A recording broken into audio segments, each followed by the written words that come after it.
প্রিয় ভাই ও বোনেরা, আপনি কি কখনো ভেবেছেন আমরা কি আল্লাহর প্রিয় বান্দাদের তালিকায় আছি?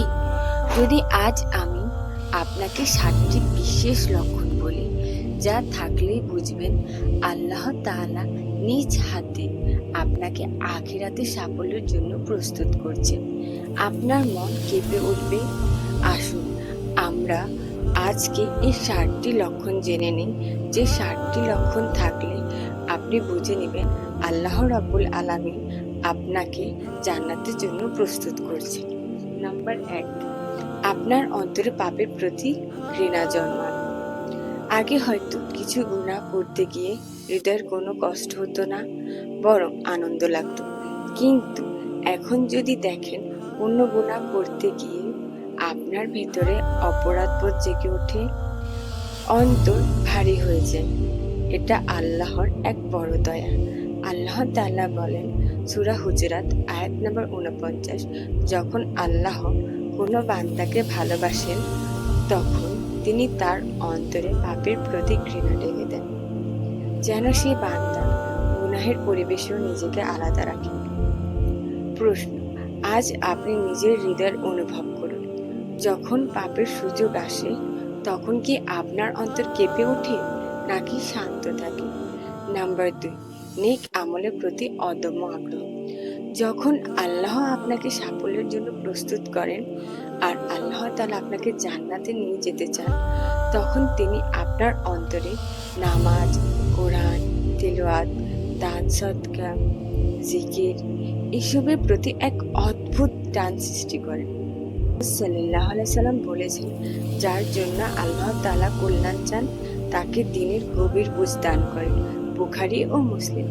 আগে হয়তো নামাজ পড়তে আলসেমি লাগতো, কিন্তু এখন যদি নামাজ না পড়েন তাহলে আপনার কাছে শূন্যতা লাগে। আপনার অনেক আফসোস হয় নামাজের সময় চলে গেলে বা সঠিক সময় নামাজ না পড়তে পারলে। যদি এই সব লক্ষণ আপনি আপনার মধ্যে দেখতে পান, তাহলে বুঝে নেবেন আল্লাহ তাআলা আপনাকে খুবই পছন্দ করছেন এবং আপনাকে জান্নাতে যাওয়ার জন্য বা নেওয়ার জন্য প্রস্তুতি নিচ্ছেন। নাম্বার 3, একাকিত্বে আল্লাহকে স্মরণ করা। মানুষের সামনে আমরা অনেক সময় ভালো অভিনয় করি, ভালো সাজার নাটক করি, মানুষের কাছে একটু সুনাম পাওয়ার জন্য আমরা কতই না মিথ্যা কথা বানিয়ে বলি, কতই না আমরা তাহাজ্জুদ পড়ি, এই আমল করি, ওই নফল রোজা রাখি, এইসব কথা মানুষের কাছে বলিয়ে বেড়াই। কিন্তু আসল পরীক্ষা হয় একা থাকলে। যদি দেখেন আপনি একা থাকলেও আল্লাহকে ভয় পান, গোপনে জিকির করেন বা কান্না করেন বা কোনো গুনার কাজ করতে গেলে আপনাকে আল্লাহর স্মরণ আসে, তাহলে বুঝবেন আল্লাহ আপনাকে তার নিকটবর্তী বানাচ্ছে। হাদিসে এসেছে 7 শ্রেণীর মানুষকে কিয়ামতের দিন আল্লাহ তার আরশের ছায়া দেবেন। তাদের মধ্যে একজন যে একাকী অবস্থায় আল্লাহকে স্মরণ করে কাঁদে। বুখারী ও মুসলিম। তাছাড়া আল্লাহ আলাইহিস সালাম বলেছেন, কিয়ামতের দিন এমন হাজারো নেককার বান্দারা আল্লাহ রাব্বুল আলামিনের সামনে পাহাড় পরিমাণ নেক আমল নিয়ে উপস্থিত হবেন, যারা দুনিয়াতে কিয়ামুল লাইল পর্যন্ত আদায় করতেন। কিয়ামুল লাইল মানে হচ্ছে তাহাজ্জুদের নামাজ। তারা এত পরিমাণ নেক আমল নিয়ে ওঠা সত্ত্বেও আল্লাহ রাব্বুল আলামিন তাদের সমস্ত নেক আমলকে পুড়িয়ে ছাই করে দিবেন। তখন তারা আল্লাহ রাব্বুল আলামিনের কাছে প্রশ্ন করবে, ইয়া রব, আমি তো সারাটা জীবন নেক আমল করেছি আপনার সন্তুষ্টির জন্য এবং আপনাকে পাওয়ার জন্য, তাহলে কেন আপনি এই সমস্ত নেক আমল ধ্বংস করে দিলেন? তখন আল্লাহ রাব্বুল আলামিন বলবেন, তোমরা যখন একাকিত্বে থাকতে বা একাকিত্বে ছিলে তখন তোমরা কোনো গুনাহের কাজ করতে আমাকে ভয় করতে না। তোমরা তখন তোমাদের জীবন তোমাদের মতোই করে অতিবাহিত করতে। তোমরা আমাকে কখনো ভয় করনি, আমাকে স্মরণ করনি, আমার কাছে একাকিত্বে কান্না করনি। তাই আজ আমি তোমাদের সমস্ত নেক আমল পুড়ে ছাই করে দিলাম। বুখারী ও মুসলিম। তাহলে এর থেকে বোঝা যায় যে যারা একাকিত্বে আল্লাহ রাব্বুল আলামিনকে ভয় করবে না, তাদের জন্য আছে এক বিশাল শাস্তির ব্যবস্থা কিয়ামতের মাঠে। কিন্তু যদি এই একাকিত্বই আপনার জন্য নিয়ামতে পরিণত হয়, যদি এই একাকিত্বে আপনি আল্লাহকে ভয় করেন, বা যদি একাকিত্বে আপনি তওবা করেন, কোনো গুনাহ কাজ থেকে বিরত থাকেন, তাহলে বুঝবেন যে আল্লাহ রাব্বুল আলামিন আপনাকে জান্নাতের জন্য প্রস্তুত নিয়ে আছেন। দুনিয়ার প্রতি অনাসক্তি, দুনিয়ার চাকচিক্য, ধন সম্পদ, বিলাসিতা এসবের প্রতি মোহ কমে গেলে বুঝতে হবে আপনার অন্তর আখিরাতমুখী হচ্ছে। আল্লাহ যখন তার কোনো বান্দাকে হিদায়াত করতে দিলে যায়, বা যখন তিনি কোনো বান্দাকে জান্নাতে নেওয়ার জন্য প্রস্তুতি করেন, তখন তার জন্য এই দুনিয়ার সমস্ত চাহিদা, সমস্ত বিলাসিতা, সমস্ত ধন সম্পদ তার কাছে তুচ্ছ করে দেন। তার চোখের সামনে এগুলো কিছুই নয় আখিরাতে সুখের সামনে।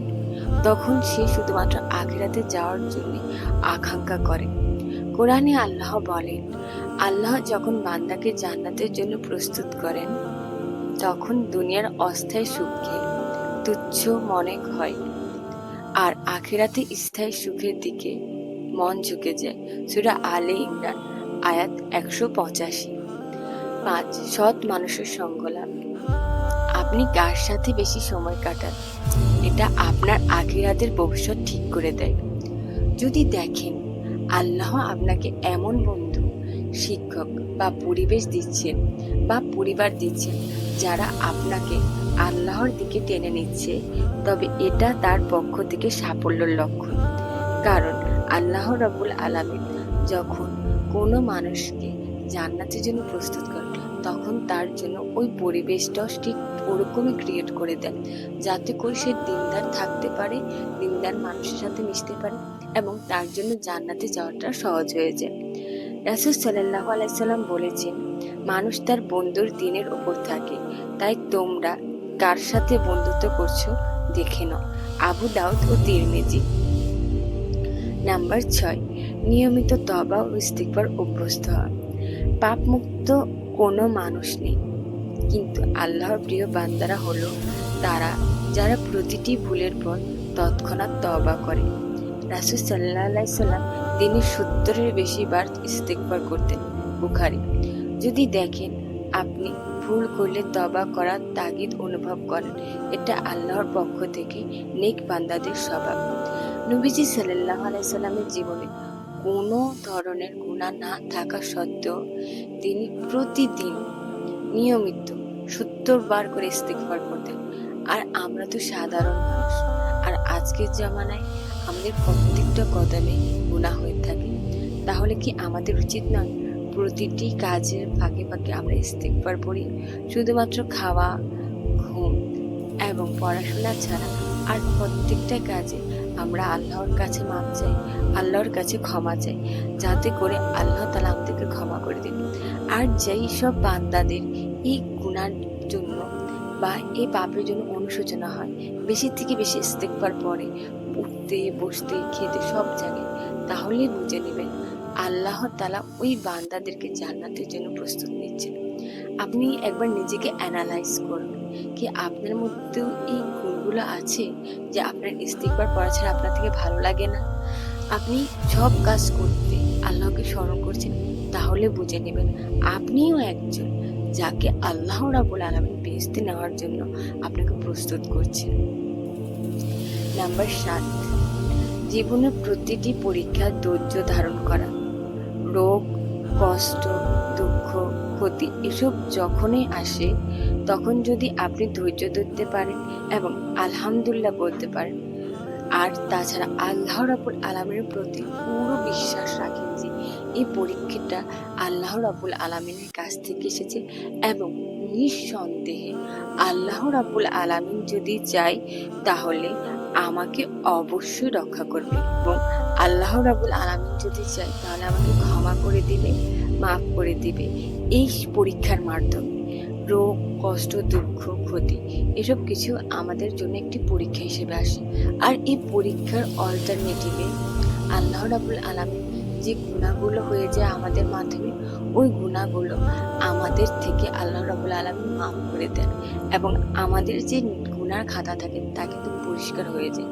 যে হয়তো আল্লাহ রাব্বুল আলামিন আমাদের সমস্ত গুনাহ মাফ করে দিচ্ছেন। তাছাড়া সূরা হুজরাত আয়াত নাম্বার ৩৯ আল্লাহ রাব্বুল আলামিন বলেন, রোগ, কষ্ট, দুঃখ, ক্ষতি এসব যখনই আসে তখন যদি আপনি ধৈর্য ধরতে পারেন তাহলে বুঝবেন এটা আল্লাহর পক্ষ থেকে একটি পরীক্ষা। প্রিয় ভাই ও বোনেরা, এই ৭টি লক্ষণ যদি আপনার জীবনে থাকে তবে আপনি সত্যি সৌভাগ্যবান। কারণ আল্লাহ আপনাকে আখিরাতে সাফল্যের জন্য নিজ হাতে করে নিচ্ছেন। আর যদি না থাকে তবে আজ থেকে এই লক্ষণগুলো অর্জনের জন্য চেষ্টা শুরু করুন। কারণ কিয়ামতের দিন অনুশোচনার কোনো কাজে আসবে না। যদি আপনাদের কাছে আমার ভিডিওটা ভালো লেগে থাকে আর এরকম আরো নিত্য নতুন ভিডিও পেতে চান তাহলে অবশ্যই আমার চ্যানেলকে লাইক, শেয়ার এবং সাবস্ক্রাইব করতে ভুলবেন না। আজকের জন্য এতটুকুই। আসসালামু আলাইকুম ওয়া রাহমাতুল্লাহি ওয়া বারাকাতুহু। আর কমেন্ট বক্সে অবশ্যই সবাই জানাবেন যে কারা কারা এই সব কিছু, এই যতগুলো চিহ্ন দেখছেন এই সব চিহ্ন আপনাদের মধ্যে দেখতে পান। নিজেকে অ্যানালাইজ করুন, দেখুন এই সব চিহ্ন আপনাদের মধ্যে আছে কিনা। আর যদি থাকে তাহলে অবশ্যই আমাকে কমেন্ট বক্সে জানান। আর যদি না থাকে তাহলে নিজেকে সংশোধন করতে অবশ্যই চেষ্টা করুন। আজকের জন্য এতটুকুই। আসসালাম।